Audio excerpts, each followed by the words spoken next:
الله أكبر الله أكبر. በመቀጠል ደግሞ እስቲ አባ ገብረ ኪዳን ግርማ እስልምና ላይ ያነሷቸውን የመፍጨርጨሪያ ትችቶች እንመልከታቸው። መጀመሪያው ቪዲዮ ነው። እንኳንስ በሚስት ላይ ሚስት ለመጨመር ሁሉ ዘርእያ ለብእሲት ወፈተዋ ተመልከቱ። ወዳ ዘሞ ባቲ ሴትን አይቶ ትክም ላይ አይቶም የተመኛ አመነዘረ ዘሞተ። ተመልከቱ ሁሉ ተመልከቱ። ዘይድር ብእሲቶ ይቅርታ ዘይድር ብእሲቶ ዘይመረት ዘሙ በላይ ነው። ሴት በሱ ላይ ሚስቱ በላይ ላይ ሳትዘሙትበት ሚስቱን የፈታ አመነዘረ። ተመልከቱ የተፈታችውን የሚያገባ ዘማዊ ነው አለ። እንዲህ ይላልና 4 ማግባት የለመደ 5 ማግባት የለመደ 7 ማግባት የለመደ በክርስቶስ ማመን እንዴት ይሆንለታል?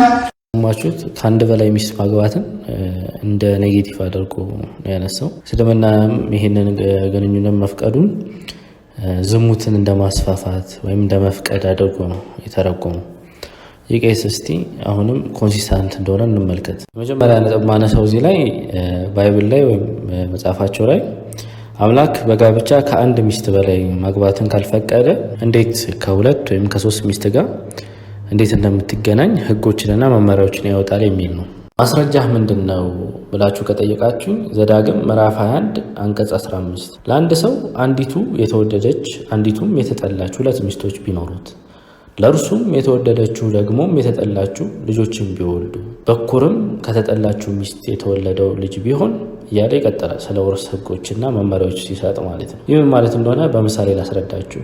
ፈጣሪ ሴት ልጅን መድፈር በፍጹም ኃጢአት ነው ብሎ ከተናገረ በኋላ ስትደፍሩ ግን መጀመሪያ ገለዋን ከዛም በኋላ ቀበቷችሁን እያለ እንደመናገር ማለት ነው። እንዲህ አይነት ቂልነትን ለባይብል ጸሐፊ የማንወነጅል ከሆነ ይህን ህጎችና መመሪያዎችን የተናገረው ከአንድ በላይ ሚስት ማግባትን እንደ ኔጌቲቭ ወይም ደግሞ እንደ ማመንዘር ወይም እንደ ኃጢአት ስላልቆጠር ነው ብለን መቀበል ይኖርብናል ማለት ነው። ለዚህ ነው ባይብል ላይ ታላላቅ የሚባሉ ነብዮች እንዲሁም ሌሎችም ከአንድ በላይ ሚስት አግብተው የምናገኘው። ለምሳሌ አብርሃም 2፣ ሰለሞን ከ1000 በላይ እንደዚህ ያለ ይቀጥላል ማለት ነው። አሁንም አይ እነርሱ አደረጉት እንጂ ፈጣሪ አልፈቀደላቸውም የሚል የዋህ ምስኪን ካለ ደግሞ አንድ ምንባብ ጨምርለታለሁ።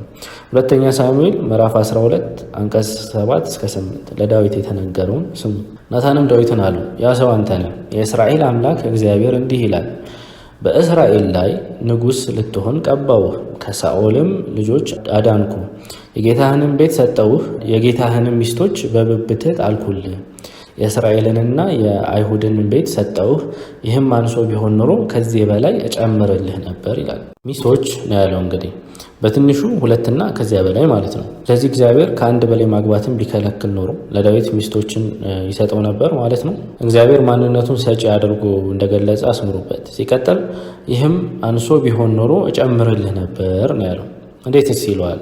ከአንድ በላይ ማግባት ኃጢአት ነው የሚሉ ከሆነ ፈጣሪ ኃጢአትን ሊጨምርልህ እያለው ነው ማለት ነው። መጽሐፈ ዜና መዋዕል 1 ምዕራፍ 3 ላይ የንጉሥን ዳዊትን ዲሴንዳንት ወይም ዘሮችን ሲቆጥር በትንሹ 7 የዳዊት ሚስቶችን ጠቅሶና ዘርዝሮ እናገኘዋለን። ማንበብ ትችላላችሁ። ስለዚህ ትልቁ ሊሰመርበት የሚገባው ከአንድ በላይ ሚስት ማግባት ከጥንት ጀምሮ አሁንም ያለ ተግባር ነው። እስልምና የፈጠረው ወይም አዲስ ተግባርም ማለት ነው። እስልምና ያደረገው ነገር ቢኖር ገደብ ነው ያበጀለት። ከ4 በላይ ሚስት ማግባት እንደማይቻል የነገረም ማለት ነው።